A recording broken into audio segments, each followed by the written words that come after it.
तो स्वागत है आपका आज के वीडियो में। आज हम आप लोगों को कराने जा रहे हैं इंटरमीडिएट एग्जामिनेशन 2022 एनुअल एग्ज़ाम का मॉडल सेट, ठीक ना। इसके पहले हम टॉप 50 क्वेश्चन इसका सेट 1 करा चुके थे, ठीक ना। अब हम इसका सेट 2 कराने जा रहे हैं, ठीक ना, पार्ट 2 कराने जा रहे हैं।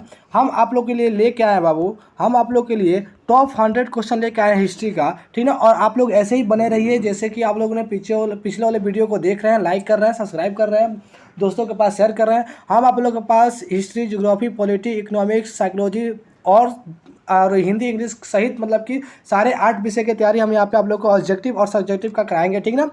पार्ट 1 और पार्ट 2 में बांट कर, ठीक है। तो हमने आप लोग देख लीजिएगा, इसका पार्ट 1 हम आप लोगों को करा चुके हैं। सेम क्वेश्चन बाबू ऐसे ही आप लोग को मतलब कि जैसा हम क्वेश्चन करा रहे हैं सेम हूबहू वैसा ही क्वेश्चन हो सके तो आ भी जाएगा, ठीक है। लेकिन 95% क्वेश्चन जो है कि मैच करेगा, ठीक है। आप लोग बढ़िया से पढ़ाई कीजिए, ठीक ना। पार्ट 1 करा चुके हैं, आप लोग देख सकते हैं। पार्ट 1 में 50 क्वेश्चन कराए हैं। अब हम यहाँ से शुरू करने वाले हैं 51 से, ठीक ना। तो हम समय व्यतीत किए हुए बिना समय व्यतीत किए हम चलते हैं, ठीक ना, आगे 51 से, ठीक ना। आप लोग बने रहिए, लाइव सेशन में जोड़िए, और जिन बच्चों को सब्सक्राइब नहीं किए पहले चैनल को सब्सक्राइब कीजिए, ठीक है। उसके बाद से दोस्तों को शेयर कीजिए। अब हम शुरू करने जा रहे हैं, ठीक है। देखिए 51 नंबर क्वेश्चन है कि किस विदेशी यात्री ने पुराणों का अध्ययन किया था, ठीक ना। किस विदेशी यात्री ने पुराणों का अध्ययन किया था, तो हम बता दें बाबू आप लोग को कि 51 का ए हो जाएगा, ठीक ना। Option A will be option. जो अल बरूनी था उसने पुराणों का अध्ययन किया था, ठीक ना। और पुराणों की संख्या 18 होती है, ठीक है। कितनी होती है? पुराणों की संख्या 18 होती है। और किसने पुराणों का अध्ययन किया था? अल बरूनी ने किया था, ठीक है। Option A will be answer. अगला प्रश्न ध्यान देते हैं, ठीक है। अगले प्रश्न में ध्यान देते हैं कि भारत में सती प्रथा का आंखों देखा हाल प्रस्तुत किया है, ठीक ना। जो भारत में जो सती प्रथा जो चलता है तो उसका आंखों देखा हाल किसने प्रस्तुत किया है? किसने बताया कि हमने भारत में जो सती प्रथा हुआ है उसको आंखों के सामने देखा है? तो है इब्न बतूता, ठीक ना। Option A will be answer, ठीक ना। किसने देखा है? Ibn Battuta. Option A will be answer, ठीक है। आप लोग को अगर क्वेश्चन का आंसर पता है तो कमेंट में दीजिए, हमसे पहले उत्तर दीजिए, ठीक ना। हमसे पहले, जिन बच्चों को आंसर पता हमसे पहले दीजिए, ठीक ना। चलिए 53 नंबर क्वेश्चन है। 53 नंबर क्वेश्चन है कि किताब उर रहला किसका वृत्तांत है? किसकी यात्रा का वृत्तांत है, ठीक ना। जिनको आंसर पता है वो लोग कमेंट में दीजिए, ठीक है। तो देखते हैं कि कितने लोगों को आंसर पता है, ठीक है। किताब उर रहला किसका यात्रा वृत्तांत है, ठीक ना। तो आपका बाबू 53 का हो जाएगा इब्न बतूता, ठीक ना। सी विल बी आंसर, ठीक है। इब्न बतूता का रहला किसके द्वारा लिखा गया है? इब्न बतूता का लिखा गया है, ठीक ना। अगला क्वेश्चन देखते हैं कि पृथ्वीराज रासो के लेखक कौन है, ठीक ना। पृथ्वीराज रासो के लेखक कौन है? तो बाबू पृथ्वीराज रासो के लेखक है चंद्र बरदाई, ठीक ना। कौन है? चंद्र बरदाई है, ठीक ना। Option D will be answer, ठीक है। ठीक है, आगे चलते हैं, ठीक है। आगे चलते हैं कि भारत की दिल्ली सल्तनत की पहली और अंतिम महिला शासिका कौन थी, ठीक ना। क्वेश्चन कह रहा है कि दिल्ली सल्तनत की पहली और अंतिम महिला शासक कौन थी। कहने का मतलब है कि जो दिल्ली सल्तनत था उसमें जो पहली और अंतिम महिला शासिका थी वो कौन थी? तो बाबू थी रजिया सुल्तान, ठीक ना। Option A will be answer. कौन थी? रजिया सुल्तान थी, ठीक ना। यही बाबू पहली बार बनी थी और लास्ट यही थी, ठीक है। अगला क्वेश्चन देखते हैं कि दिल्ली सल्तनत का अंतिम सुल्तान कौन था, ठीक है। दिल्ली सल्तनत का अंतिम सुल्तान कौन था? तब बाबू आपका आंसर हो जाएगा इब्राहिम लोदी, ठीक ना। Option C will be answer. क्योंकि आपको पता है कि ठीक ना, आप लोगों को पता है कि 1526 ईस्वी को पानीपत का प्रथम युद्ध हुआ था जिसमें बाबर और इब्राहिम लोदी के बीच हुआ था और इब्राहिम लोदी हार गया था। उसके बाद से बाबर का दिल्ली सल्तनत पे मतलब कि अधिकार हो गया और इब्राहिम लोदी हार गया। तो दिल्ली सल्तनत का अंतिम शासक कौन हुआ? इब्राहिम लोदी, ठीक है। चलिए 57 नंबर क्वेश्चन देखते हैं कि संथाल विद्रोह कब हुआ था, ठीक ना। संथाल विद्रोह कब हुआ था? ये बाबू संथाल एक जनजाति है जो कि मतलब कि पहाड़ी इलाकों में रहते हैं। तो इनका विद्रोह कब हुआ था? तो इनका विद्रोह 1853 ईस्वी में हुआ था। कब हुआ था? 1853 ईस्वी में। Option D will be answer, ठीक है। चलिए 58 नंबर क्वेश्चन देखते हैं कि पुर्तगालियों ने गोवा पर कब अधिकार किया था, ठीक ना। बहुत इंपॉर्टेंट क्वेश्चन है बाबू। जिनको आंसर पता है कमेंट में दीजिए, ठीक ना। कमेंट में लिखिए तो जिनको आंसर पता है, देखिए कितने लोगों को ये इसका आंसर पता है, ठीक है। चलिए हम वेट कर रहे हैं, आप लोग आंसर दीजिए। तो पुर्तगालियों ने गोवा पर कब अधिकार किया था? बता दे बाबू कि पुर्तगालियों ने गोवा पर 1510 ईस्वी में अधिकार किया था, ठीक ना। कब किया था? 1510 ईस्वी में अधिकार किया था, ठीक है। आप लोग ऐसे बाबू बने रहिए, दोस्तों के पास शेयर कीजिए, कमेंट कीजिए, लाइक कीजिए, और जो नए बच्चे हैं वो लोग चैनल को सब्सक्राइब भी कीजिए, ठीक है। आप लोग चैनल को सब्सक्राइब भी कीजिए, ठीक है। और दोस्तों के पास शेयर भी कीजिए ताकि जो आपके दोस्त हैं जो आर्ट्स लिए हैं वो मतलब कि वो भी 2022 के टफ एग्जाम में सफल हो पाएँ, ठीक है। चलिए 59 नंबर क्वेश्चन है कि भारत आने वाला पहला ईस्ट इंडिया कंपनी कौन था। कि भारत में आने वाला पहला east India company EIC east India company कौन था। भारत में आने वाला पहला ईस्ट इंडिया कंपनी कौन था, तो ये पुर्तगालियों का कंपनी था, पुर्तगीज, ठीक ना, पुर्तगालियों का कंपनी था। Option B will be answer, ठीक है। चलिए 60 नंबर क्वेश्चन देखते हैं कि किस वर्ष भारत के समुद्री मार्ग की खोज की, ठीक ना। 60 नंबर क्वेश्चन है कि किस वर्ष भारत के समुद्री मार्ग की खोज की, ठीक है, समुद्री मार्ग की खोज की। तो 60 का आंसर हो जाएगा बाबू आपका 1498, ठीक ना, क्योंकि आपको पता है कि भारत का जो ये है ना प्रायद्वीपीय भारत, इसमें चारों ओर से समुद्र से भरा हुआ है, लेकिन समुद्र के रास्ते किसने रास्ता खोजा था, तो वो था बाबू वास्को डी गामा, जो 1498 ईस्वी में खोजा था, ठीक है। तो इसका आंसर क्या हो जाएगा, option D will be answer, ठीक है। चलिए 61 नंबर क्वेश्चन देखते हैं। 61 नंबर क्वेश्चन है कि बंगाल का प्रथम गवर्नर जनरल कौन था, ठीक ना, बंगाल का प्रथम गवर्नर जनरल कौन था। बहुत ही अच्छा आंसर, बहुत ही इंपॉर्टेंट क्वेश्चन है बाबू। तो इसका हो जाएगा 61 का ए विल बी आंसर, ठीक ना, वारेन हेस्टिंग्स था, ठीक ना, कौन था, वारेन हेस्टिंग प्रथम गवर्नर जनरल था, ठीक है। चलिए 62 नंबर क्वेश्चन देखते हैं। 62 नंबर बाबू क्वेश्चन है कि बंगाल में द्वैत शासन की स्थापना किसने की थी। बंगाल में द्वैत शासन की स्थापना किसने की थी, तो बाबू बंगाल में द्वैत शासन की स्थापना लॉर्ड क्लाइव किया था। कौन किया था, क्लाइव किया था। Option B will be answer, ठीक है। आप लोग इसको कंठस्थ कर लीजिएगा, आंखों में बैठा लीजिएगा, ठीक है, आंखों में बैठा लीजिए ताकि एग्जाम में जाके आप लोग कॉपी पेस्ट कर पाएँ, ठीक है। चलिए 63 नंबर क्वेश्चन देखते हैं। 63 नंबर क्वेश्चन देखते हैं, बहुत ही इंपॉर्टेंट क्वेश्चन बाबू। ऐसे लाइव सेशन में बने रहिए, ठीक है, मेरी आवाज़ों को सुनते रहिए बस। अस्थायी बंदोबस्त की शुरुआत किसने की थी। अस्थायी बंदोबस्त की ये साथ लिखा है बाबू, यहाँ शुरुआत होगा, ठीक ना, शुरुआत। अस्थायी बंदोबस्त की शुरुआत किसने की थी, तो बाबू अस्थायी बंदोबस्त की शुरुआत कार्नवालिस ने किया था। कौन, कार्नवालिस ने किया था। Option A will be answer, ठीक है। बस ऐसे ही लाइव सेशन में बने रहिए आप लोग, दोस्तों को शेयर कीजिए, लाइक कीजिए, जो क्वेश्चन के आंसर पता है उसको कमेंट में लिखा भी कीजिए, ठीक है, ताकि आप लोग आगे बढ़ सके। हमारा ये चाह है, हमारा ये मोटो है कि आप लोग को बहुत अच्छा से तैयारी एग्जाम के पहले करवा देना है, ठीक है। चलिए 64 नंबर क्वेश्चन। 64 नंबर क्वेश्चन देखते हैं कि कोलकाता में सर्वोच्च न्यायालय की स्थापना हुई थी। कोलकाता में सर्वोच्च न्यायालय की स्थापना हुई थी बाबू 1773 ईस्वी में, ठीक ना। कब हुआ था, 1773 ईस्वी में कलकत्ता में सुप्रीम कोर्ट का मतलब कि सर्वोच्च न्यायालय की स्थापना हुआ था। Option B will be answer, ठीक है। चलिए 65 नंबर क्वेश्चन देखते हैं। 65 नंबर क्वेश्चन है कि अस्थायी बंदोबस्त कहाँ लागू किया था। बहुत इंपॉर्टेंट क्वेश्चन है बाबू, इसको VVI ले लीजिए, VVI क्वेश्चन, ठीक ना। अस्थायी बंदोबस्त कहाँ लागू किया गया था, तो अस्थायी बंदोबस्त बाबू बंगाल में लागू किया गया था। कहाँ, बंगाल में लागू किया गया था। आपको बता दें कि उस समय बंगाल में बहुत सारे राज आते थे, ठीक ना। बंगाल में उड़ीसा, बिहार, असम वगैरह सब आ जाते थे, बांग्लादेश भी आ जाता था, ठीक है। बस समझिए कि बंगाल कितना बड़ा था उस समय, ठीक है। तो अस्थायी बंदोबस्त कहाँ लागू किया गया, बंगाल में लागू किया गया, ठीक है। चलिए अगला क्वेश्चन देखते हैं कि रानी लक्ष्मीबाई की चिता के पास किसने कहा था कि यह सोई हुई महिला विद्रोहियों में एकमात्र मर्द थी। बहुत ही इंपॉर्टेंट क्वेश्चन, VVI क्वेश्चन है बाबू, ठीक ना। इसको भी आंखों में बैठा लीजिए, ठीक ना, आंखों में बैठा लीजिए सपनों की तरह, ठीक है। कि रानी लक्ष्मीबाई की चिता के पास किसने कहा था कि यहाँ सोई हुई महिला विद्रोहियों में एकमात्र मर्द थी, तो वह था बाबू हीरोज था, ठीक है। कौन था, हीरोज था। बाबू यहाँ यूरोज लिखा है, लेकिन इसका आंसर होगा हीरोज, ठीक है, हीरोज होगा, क्योंकि आप लोगों ने 6th क्लास में पढ़ा है कि पर पीछे हीरोज आ गया, हाय घिरी अबरानी थी, ठीक ना, झांसी की रानी वाले का पोयम में, ठीक है। चलिए 67 नंबर क्वेश्चन देखते हैं। 67 नंबर क्वेश्चन है बाबू कि द ग्रेट रिवोल्ट नामक पुस्तक के लेखक कौन है। द ग्रेट रिवोल्ट, ठीक ना, के नामक पुस्तक के लेखक कौन है, तो इसके नामक इस पुस्तक के लेखक है वो जेम्स आर्डरट्रम, ठीक ना, कौन है, जेम्स आर्डरट्रम। Option B will be answer, ठीक है। चलिए 68 नंबर क्वेश्चन, इंपॉर्टेंट क्वेश्चन है बाबू, बिहार बोर्ड 12th के व्यू से, ठीक ना, जो अगले 2022 में एग्जाम लेगा उसके व्यू से इंपॉर्टेंट क्वेश्चन है। जिनको पता है आंसर दीजिए, ठीक है, जिनको पता है कमेंट में आंसर दीजिए। 1857 के विद्रोह के समय भारत का गवर्नर जनरल कौन था, ठीक ना। तब लोग को बता दे बाबू कि 68 का डी हो जाएगा, कैनिंग था। कौन था, लॉर्ड कैनिंग था। अब देखते हैं 69 नंबर क्वेश्चन। 69 नंबर क्वेश्चन है कि बिहार में 1857 के प्रमुख नायक कौन थे, ठीक ना। जब 1857 का क्रांति हुआ था तो बिहार में प्रमुख नायक कौन थे, ठीक ना। बिहार से किसने इस आंदोलन को संभाला था, तो वो थे कुंवर सिंह, ठीक ना। इस आंदोलन का नेतृत्व किया था तो वीर कुंवर सिंह थे, ठीक ना। लेकिन अगर पटना का पूछेगा तो पटना के दूसरे थे, ठीक ना, बताएंगे आगे कि पटना के कौन थे। चलिए 70 नंबर क्वेश्चन देखिएगा, बहुत इंपॉर्टेंट क्वेश्चन है कि 1857 की विद्रोह किस तिथि को शुरू हुआ था, ठीक ना। किस तिथि को शुरू हुआ था 1857 का विद्रोह, तो यह बाबू 10 मई को शुरू हुआ था। कब हुआ था, 10 मई को शुरू हुआ था, ठीक है। चलिए अगला क्वेश्चन देखते हैं। 1857 के विद्रोह को किसने क्रांति कहा था? बहुत इंपॉर्टेंट क्वेश्चन। किसने कहा था कि यह एक क्रांति है? 1857 का जो विद्रोह हुआ था, हमारे सैनिकों के द्वारा जो विद्रोह किया गया था, तो उसमें किसने कहा कि यह विद्रोह नहीं है, एक क्रांति है? तो कार्ल मार्क्स ने कहा था। किसने? कार्ल मार्क्स ने कहा था। ठीक है, चलिए 72 नंबर क्वेश्चन। आगे क्वेश्चन है बाबू जो हम आप लोग को बताने वाले थे कि पटना में 1857 का विद्रोह का नेतृत्व किसने किया था? हमने बताया ना बाबू आप लोगों को कि बिहार से वीर कुंवर सिंह ने किया था, लेकिन पटना से कोई और किया था। तो पटना से पीर अली ने किया था। किसने किया था? पीर अली।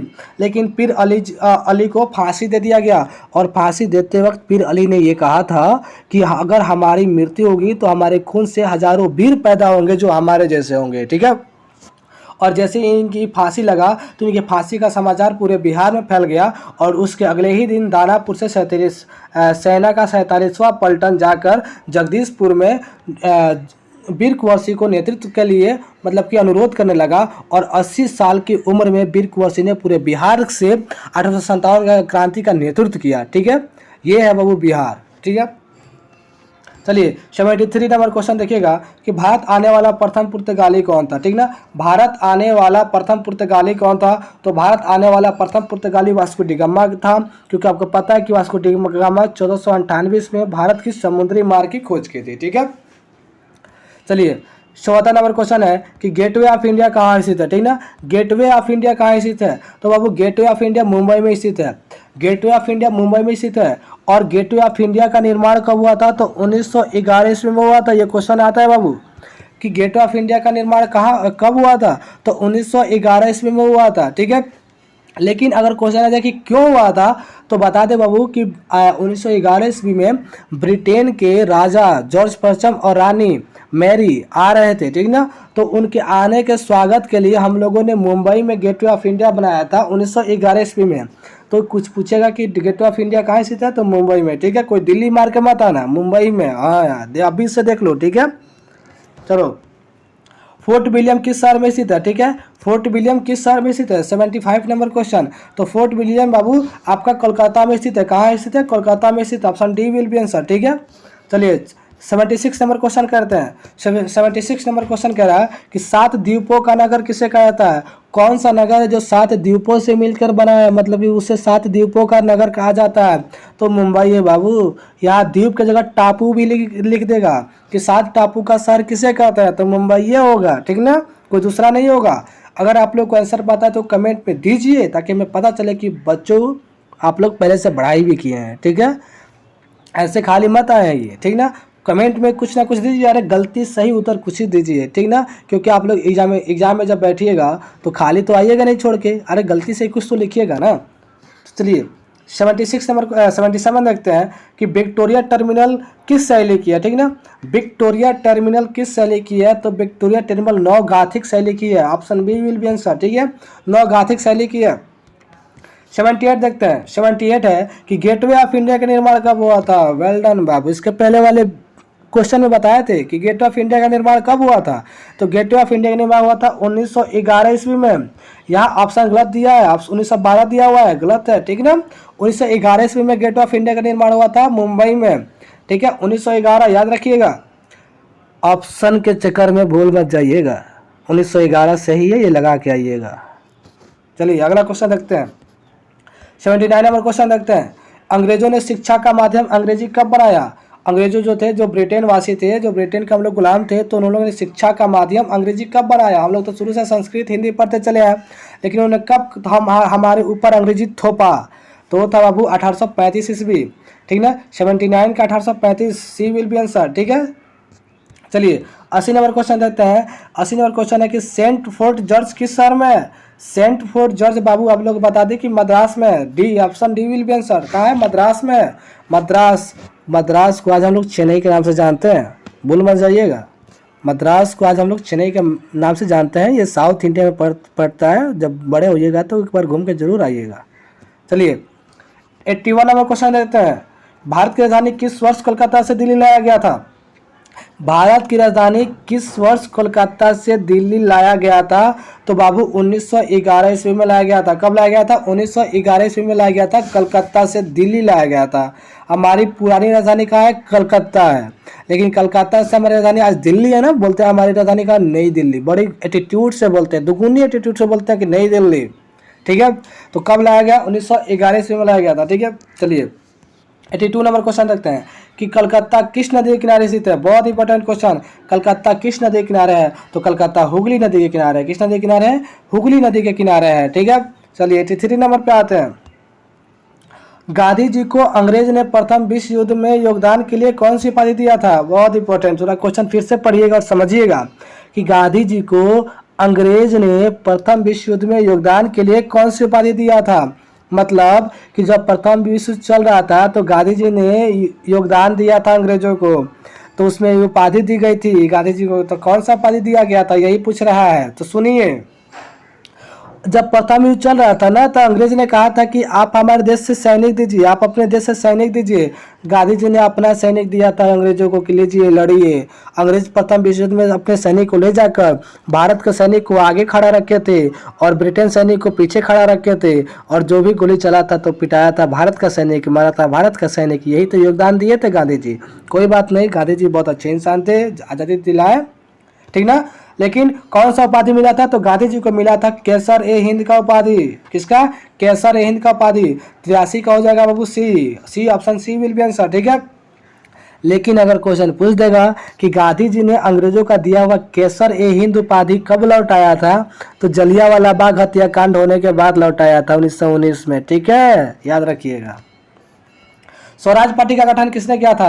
तो स्वराज पार्टी का गठन बाबू चित्तरंजन दास ने किया था। किसने किया था? चित्तरंजन दास ने किया था स्वराज पार्टी का स्थापना। और चित्तरंजन दास और प्लस मोतीलाल नेहरू। ठीक है, मोतीलाल नेहरू, जवाहरलाल मार के मत चलाइएगा, मोतीलाल उनका पापा रहा है। ठीक नो, चलिए 85 नंबर क्वेश्चन देखते हैं। 85 नंबर क्वेश्चन कहते हैं कि 1938 में सुभाष चंद्र बोस ने किस से हराकर कांग्रेस के अध्यक्ष बने थे? हाँ, ये बहुत अच्छा क्वेश्चन है बाबू। 85 नंबर कि 1938 में सुभाष चंद्र बोस ने किसे हराकर कांग्रेस के अध्यक्ष बने थे? तो 1938 में सुभाष चंद्र बोस ने पटाभी सीतारामैया को हराकर कांग्रेस के अध्यक्ष बने थे। लेकिन गांधी जी को ये बात शोभा नहीं दिया, क्योंकि गांधी जी तो चाह रहे थे कि पटाभी सीतारामैया कांग्रेस के अध्यक्ष बने, लेकिन जीत गए सुभाष चंद्र बोस। अब इससे क्या हो गया? गांधी जी नाराज हो गए सुभाष चंद्र बोस से। तो सुभाष चंद्र बोस ने क्या किया? इस्तीफा दे दिया कि लो गांधी जी आप ही खुश रहिए। तो इस्तीफा दे दिया और चले गए जापान। ठीक ना, सुभाष चंद्र बोस। तो कौन आ गया अध्यक्ष में? पटाभी सीतारामैया आ गए। ठीक ना, तो डी विल बी आंसर। ठीक ना, सुभाष चंद्र बोस किसको हरा के बने थे? पटाभी सीतारामैया। ठीक है, चलिए 86 नंबर क्वेश्चन है कि क्रिप्स प्रस्ताव को किसने पोस्ट डेटेड चेक कहा था? किसने कहा था पोस्ट डेटेड चेक? मतलब कि यह ऐसा चेक है जो बाउंस कर चुका है ना, सुनते हैं गांव वगैरह में कि यार चेक बाउंस कर गया, मतलब कि ऐसा चेक दिया हो कि उसका डेट फेल हो गया है। ठीक ना, तो किसने कहा था ये बात? ठीक ना, तो ये बात बाबू आप लोगों को बता दे कि गांधी जी ने कहा था इसे पोस्ट डेटेड चेक। ठीक ना, कि यह चेक जो है कि बाउंस कर चुका है। ठीक है, चलिए 87 नंबर क्वेश्चन कहते हैं कि मुस्लिम लीग की स्थापना कब हुई? तो मुस्लिम लीग की स्थापना बाबू 1906 में हुआ था। Option B will be answer. कब हुआ था? 1906 में हुआ था। ठीक है, अब देखिए बहुत इंपॉर्टेंट क्वेश्चन, बहुत लोग को नहीं पता है कि महात्मा गांधी का जन्म कब हुआ था, गलतियां मार के चले आते हैं। उनको फिर हम बताते हैं कि महात्मा गांधी का जन्म 2 अक्टूबर 1869 ईस्वी को हुआ था। ठीक ना, option A will be answer, याद रखिएगा। ठीक है, 89 नंबर क्वेश्चन देखते हैं कि कांग्रेस की स्थापना कब वर्ष हुई? और यही कांग्रेस जो आज कांग्रेस जो हाथ छाप है ना, तो इसी कांग्रेस की स्थापना कब हुई थी? तो हुआ था 1885 में। ठीक ना, कब हुआ था? 85 में, 1885 में। D will be answer. ठीक है, चलिए 90 नंबर क्वेश्चन है कि द्वितीय विश्व युद्ध किस वर्ष आरंभ हुआ था? तो द्वितीय विश्व युद्ध बाबू 1939 में आरंभ हुआ था। Option C will be answer. ठीक है, option C will be answer. द्वितीय विश्व युद्ध किस वर्ष आरंभ हुआ था? तो 1939 ईस्वी में आरंभ हुआ था। ठीक है, चलिए करो या मरो का नारा किसने दिया था? करो या मरो का नारा किसने दिया था? तो करो या मरो का नारा गांधी जी दिए थे। ठीक ना, गांधी जी को लगा कि अब तो कुछ करना ही पड़ेगा। पहले ही से कहते थे गांधी जी कि एक गाल पे चाटा मारे तो दूसरा गाल पे भी पिटाइए। लेकिन 1942 में गांधी जी को भी पता चल गया कि या तो करना पड़ेगा नहीं तो मरना पड़ेगा। ठीक ना। तो ये क्या बोले कि करो या मरो, ठीक ना, या कि अब लड़ो या मरो दो, ठीक है, कोई एक काम करो, ठीक। चलिए 92 नंबर क्वेश्चन देखते हैं कि महात्मा गांधी के राजनीतिक गुरु कौन थे। तो महात्मा गांधी के राजनीतिक गुरु कौन थे, तो महात्मा गांधी के राजनीतिक गुरु गोपाल कृष्ण गोखले थे। Option B will be answer, ठीक ना। लेकिन अगर क्वेश्चन पूछ देगा कि महात्मा गांधी किसके राजनीतिक गुरु थे, तो नेहरू जी के थे, ठीक ना। महात्मा गांधी के गुरु ये थे और महात्मा गांधी नेहरू जी के गुरु थे, ठीक ना, समझ में आया ना। चलिए भारत छोड़ो आंदोलन कब किस वर्ष हुआ था। भारत छोड़ो आंदोलन किस वर्ष हुआ था, तो 1942 ईस्वी में हुआ था। और इसी समय आंदोलन चला, इसी समय नारा लगा करो या मरो का, ठीक है। चलिए दिल्ली चलो का नारा किसने दिया था। दिल्ली चलो का नारा किसने दिया था, दिल्ली चलो का नारा दिया था सुभाष चंद्र बोस दिए थे, ठीक ना। कौन, सुभाष चंद्र बोस दिए थे। 95 नंबर क्वेश्चन देखिएगा। 95 नंबर क्वेश्चन है कि 1947 में भारत की स्वतंत्रता के समय ब्रिटेन का प्रधानमंत्री कौन था। मतलब कि जब हमारा देश स्वतंत्र हुआ था तो उस समय ब्रिटेन का प्रधानमंत्री कौन था, तो उस समय इटली था। कौन था, इटली था हमारा ब्रिटेन का प्रधानमंत्री, ठीक है। चलिए 96 नंबर क्वेश्चन है कि डिस्कवरी ऑफ इंडिया किसकी रचना है। डिस्कवरी ऑफ इंडिया किसकी रचना है, ठीक ना। मतलब कि ये जो बुक है वो किसका रचना है, तो आप लोग को discovery of India Jawaharlal Nehru का है। किसका है, जवाहरलाल नेहरू का, ठीक ना। Option D will be answer. चलिए 97 वाला क्वेश्चन देखिएगा कि भारत का लौह पुरुष किसे कहा जाता है। भारत का लौह पुरुष किसे कहा जाता है, तो भारत का लौह पुरुष वल्लभ भाई पटेल को कहा जाता है। यही वल्लभ भाई पटेल जिनकी विश्व की सबसे ऊंची मूर्ति बनी है 182 मीटर लंबा, ठीक ना। कितना, 182 मीटर लंबा। टोटल मिला के हो गया 182 इंटू 3 इंटू 5 इंटू 601 फीट, ठीक ना। बहुत बढ़िया, बहुत बढ़िया। विश्व का सबसे ऊंची मूर्ति स्टैचू ऑफ यूनिटी हमारा वल्लभ भाई पटेल जी का है, ठीक ना। मौका मिले तो जाके देखिएगा, ये गुजरात में है, ठीक है। 98 नंबर क्वेश्चन देखिएगा कि भारतीय संविधान का कब अंगीकृत किया गया, ठीक है। 98 नंबर क्वेश्चन देखिएगा कि भारतीय संविधान को कब अपने अंगीकृत किया गया, अपने अंग में कब शामिल किया गया, तो 98 का हो जाएगा बाबू 1949 में अंगीकृत किया गया था, ठीक है। 1949 में इसको अपना अंगीकृत किया गया और 1950 में इसको लागू किया गया, ठीक है। चलिए 1999 नंबर क्वेश्चन है कि भारतीय संविधान सभा का गठन किस वर्ष हुआ था। भारतीय संविधान सभा का गठन किस वर्ष हुआ था, तो ये हुआ था बाबू, इसका गठन हम बता देते हैं आपको 1946 ईस्वी में हुआ था, ठीक ना। भारतीय संविधान सभा का गठन 1946 ईस्वी में हुआ था। Option C will be answer, याद रखिएगा, ठीक है। लास्ट क्वेश्चन, भारतीय संविधान में संप्रभुता निहित है। भारतीय संविधान में संप्रभुता निहित है तो राष्ट्रपति में, किसमें, राष्ट्रपति में, प्रधानमंत्री में नहीं, राष्ट्रपति में निहित है संप्रभुता, ठीक ना। तो हाय गाइज, आप लोग आई होप कि मतलब कि आप लोगों को सब कुछ समझ में आया होगा। इसका पार्ट 1 आप लोग को दे चुके हैं पहले, आप पार्ट 2 दे दिए। मतलब कि आप लोग का टॉप 100 क्वेश्चन समाप्त हो गया। अब हम कल लेके आएंगे टॉप 100 क्वेश्चन, किस चीज़ का लेके आए ये लोग आप लोग कमेंट में जरूर बताएं, ठीक है। तो बहुत इंपॉर्टेंट क्वेश्चन करा रहे हैं, आप लोग सेशन में बने रहिए। 2022 के एग्जाम के लिए बहुत इंपॉर्टेंट है बाबू, ठीक है। दोस्तों में शेयर कीजिए, लाइक कीजिए, कमेंट कीजिए। Thank you so much for guys, thank you for watching, thank you.